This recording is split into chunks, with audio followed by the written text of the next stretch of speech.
Look, for those of you that are parents out there, and if you have a son or a daughter, you would never say that I want my son to grow up to be an average kid and just have average grades and make average friends and end up with average health and marry an average woman and make average money, live in an average house, die an average person.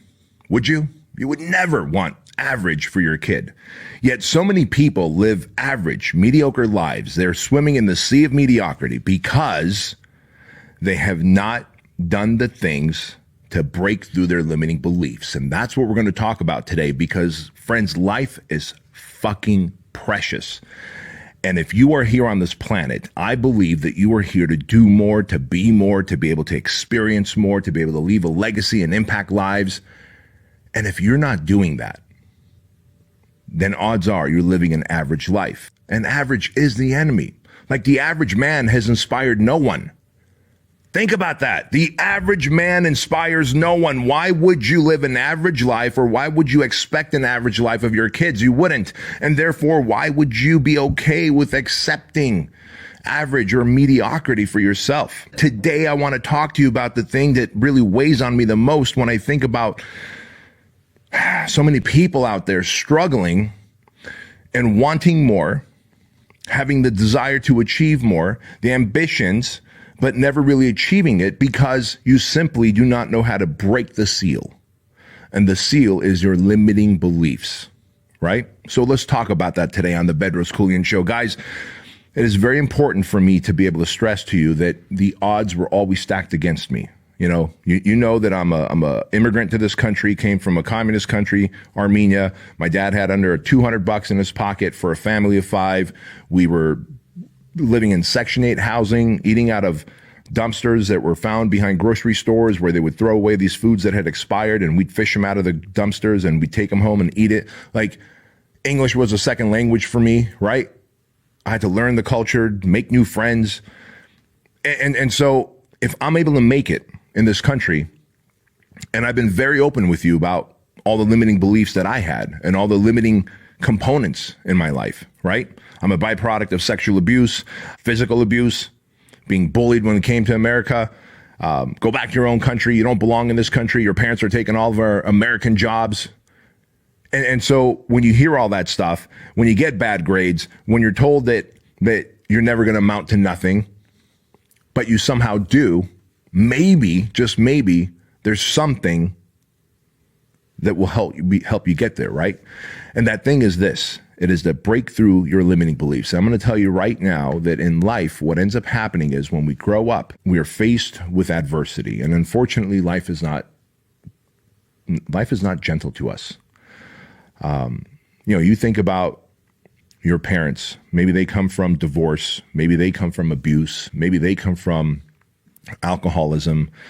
Maybe their parents come from the Great Depression, where they lacked money, they lacked resources, they lacked access, they lacked food. And so they're looking at life through the lens of fear, through the lens of doubt, through the lens of insecurity. Maybe they just don't believe in themselves, and so they transfer those negative beliefs on you. Dude, maybe you were beaten. Maybe you were sexually abused. Maybe you're mentally, emotionally abused. I don't know. But I'm here to tell you that if you use that as a crutch, and therefore you succumb to escaping through alcohol and pornography and food and television and social media, like, really? Like, you're given this awesome and amazing life so that you could just couch surf, play video games, root for a football team or a basketball, baseball team that you don't even fucking own without even rooting for yourself? Dude, you know you're meant for more. You know you have the desire to achieve more. And so what's it going to take for you to start rewriting the story in your life? See, the problem is you have bought into this false narrative that you are destined for failure because you come from a failed family. You come from a divorced family. You come from a family of alcoholics. You come from a family of drug abusers. You come from a family of that have mental disorders. You come from a family who are immigrants, blue collar. We're just supposed to be blue collar. No, you're not. You can make as much money as you want. You can have as much freedom as you want. You can have as much opportunity as you want, but you got to go out and get it, because I can tell you right now, every single one of you out there have exactly what you deserve. You might think that life is unfair. You might think that life dealt you a bad hand, but I'm here to tell you life will give you exactly what you tolerate. And if you've been tolerating mediocrity, you've been tolerating average, you've been tolerating this victim mentality that you're carrying, then guess what? You have exactly what you deserve. I know those are harsh words, but I'm going to tell it to you. Because if I kept believing this false narrative that I'm an immigrant, I'm always going to be blue collar, that I don't belong here, that I'm unlovable because I was molested, because I was beaten, because I was bullied, because I was told I'll go back to my own country, because I've got learning disabilities, that I'm supposed to be broke, that I'm supposed to be desperate, that I'm supposed to be approval seeking, validation seeking, putting other people on pedestals because of that shit. Fuck you. Don't ever for a moment undersell yourself. See, that's the thing, man. Everyone's waiting for permission. Everyone's waiting for permission from some higher power to tell them that it's okay to break through the seal, that it's okay to achieve more, want more, get after more. It is very okay, fellas, to go out and make money. It is very okay to go and get jacked. It is very okay to find a beautiful wife. It is very okay to buy cars and buy homes and support your friends who support you, to be generous with your money. It is very okay to be abundant minded. It is. So many people tell you that money's bad, money's evil, money is we don't talk about money in our family. I'm here to tell you, you should learn about money. You should understand how money works. Money is attracted to chaos. Money is attracted to speed. When I say chaos, I mean, like if you're sitting there planning and I'm going to plan to make the best perfect plan so that I can make a lot of money, that's not going to happen. That's not going to happen. Money is attracted to chaos. Like here in the building, man, we're always doing, producing, creating, running ads, campaigns, writing copy, blog posts, emails, social media campaigns, right? It's a speeding train. Money is attracted to people who want to add value to society. Money is attracted to people who want to serve. Money is attracted to people who want to solve problems. That's how money works. And then you can multiply money by putting it to work for yourself, right? You can invest money into things that will give you a return on your investment.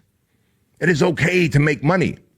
But unless you break through your limiting beliefs that you're poor, you're broke, you're always destined to do this. Like I know dudes who have gone through the 2008 housing market crash, and today, still in 2022, 2023, they tell the story of how they lost everything in the 2008 housing market crash. And had they not lost all that, that they would have had a better life. Like really? 2008 versus 2022, 2023? What are you fucking talking about, bro? You had like so many opportunities to rebuild yourself between now and then. But if you constantly think back to the old story that you've told yourself so much that you've believed it, right?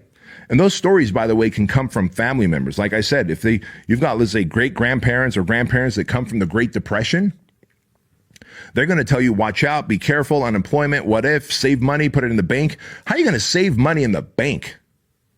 Banks give you exactly 0% interest. And with the inflation rate today, you put money in a bank, it is eroding at 8 and 9% a month. Like $100 put into the bank today, like you will have like $97 next month. That's what a bank does for you today. What's it going to take for you to decide to make millions?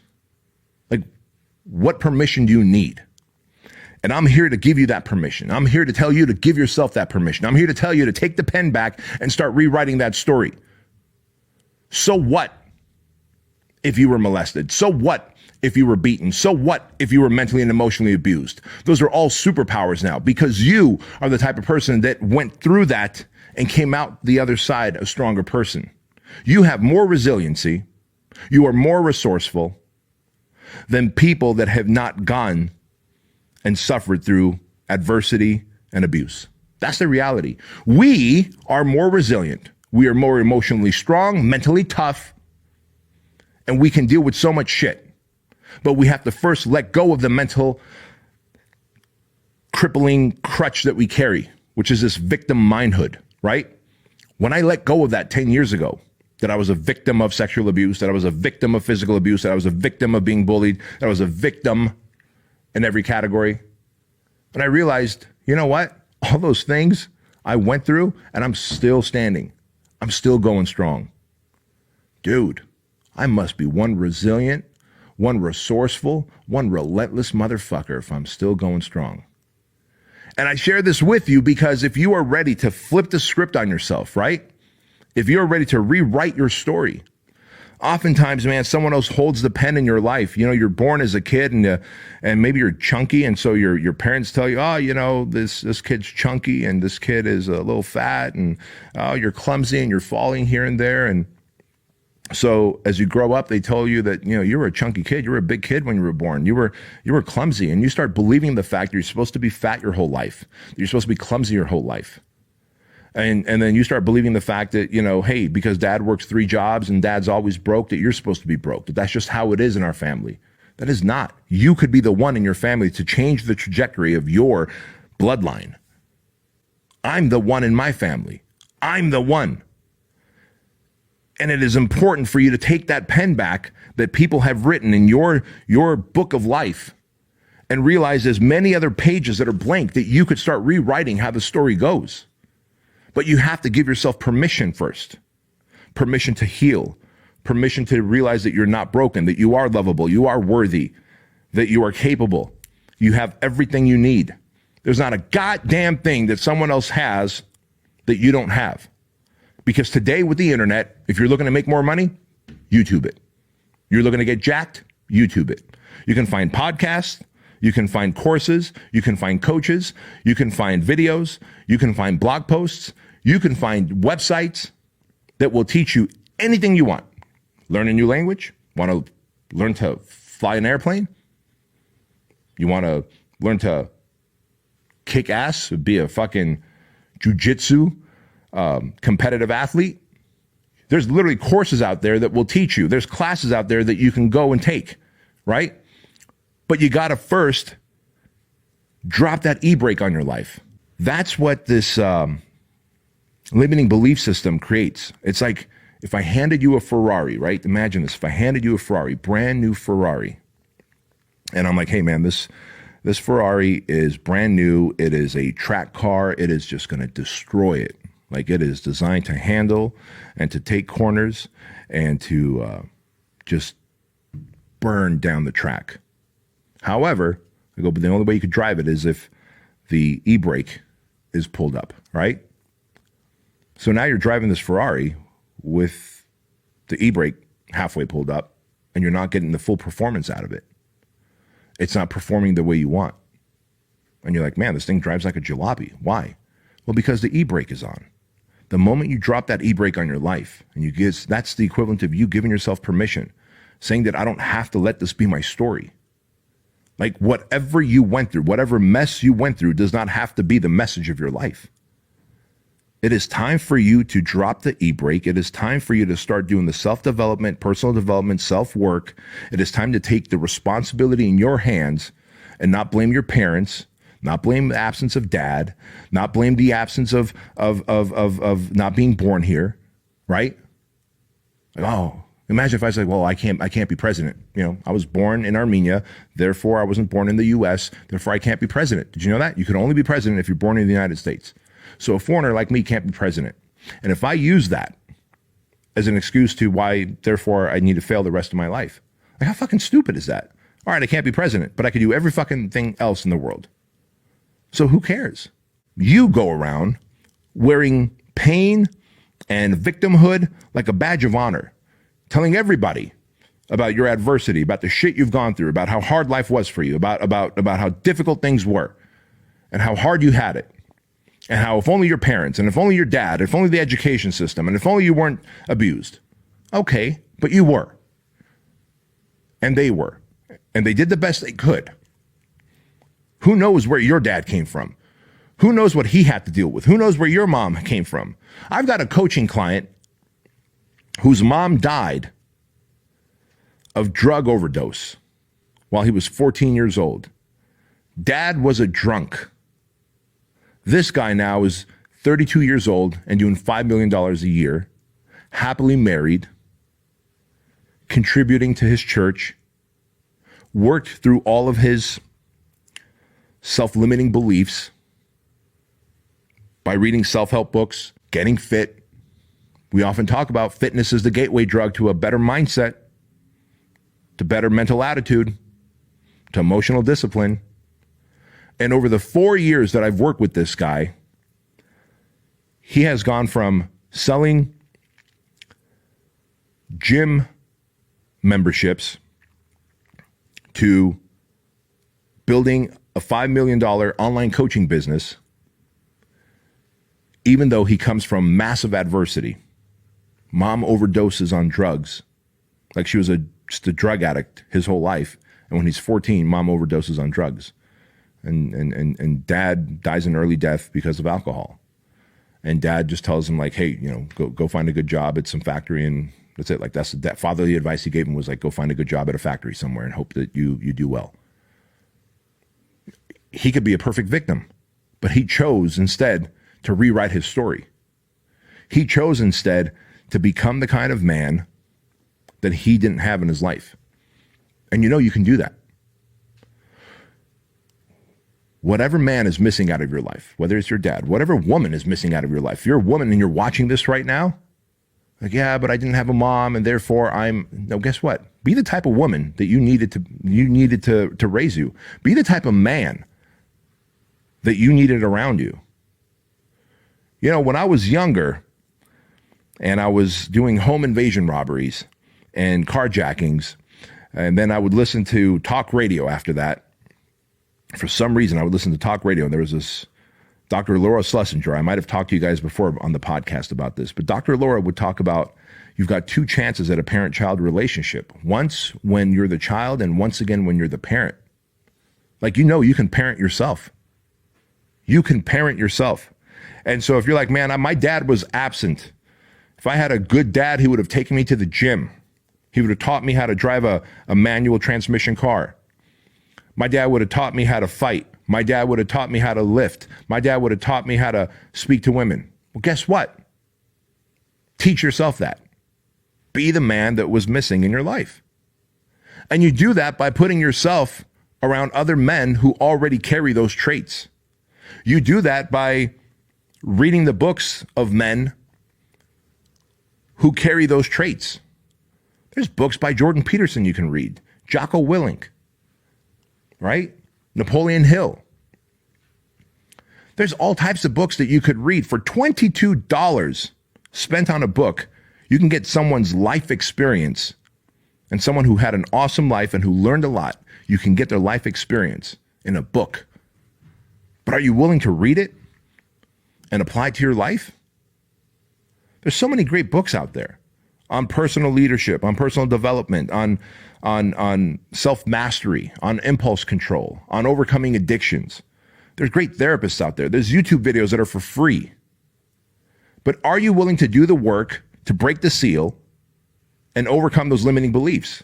Or are you going to constantly butt up against that glass ceiling in your life and take the path of the victim? Because I'm telling you right now, you might have a moment of dopamine hit when you take the path of the victim by telling someone your story, and then you get some kind of awesome feeling about the fact that they feel bad for you and they feel sorry for you. But big picture, every time you tell your sad, pathetic story, all you do is you reinforce the fact that you're sad, you're pathetic, you're undeserving. Effectively, you reinforce the fact that you're okay with being a loser. I don't want you to be a fucking loser. What if you told people the story of, hey, I had a fucked up life, but I don't want to tell you that. I'm going to tell you what I'm going to do next, and I'm going to go out and do it. Right? That is what self-development is about. That is what peak performance is about. That is what breaking through self-limiting beliefs is about. Is rewriting the story, because as long as you have breath in your lungs, as long as your heart is beating, as long as you have consciousness in your mind, you can go and rewrite the story of how your life ends and how your life continues from this day forward, the legacy that you live. Man, I got to tell you, Bedros 1.0 versus Bedros 2.0, two very different people. And I want to see you develop into the 2.0 version of yourself. And that only happens when you are ready to let go of living like an average human and start living like a savage who deserves success, abundance, happiness, security, prosperity, legacy, meaning, fulfillment, significance, purpose. Doesn't that sound fucking sexy? Like you're either going to play video games sitting on a couch having fucking Cheeto dust in your belly button. That's going to be the highlight of your day, telling your sad victim story to others. Or you could literally take the pen back and start rewriting the story of how your life goes from this day forward. That takes fucking work. And if you're willing to do the work, you will achieve the outcome.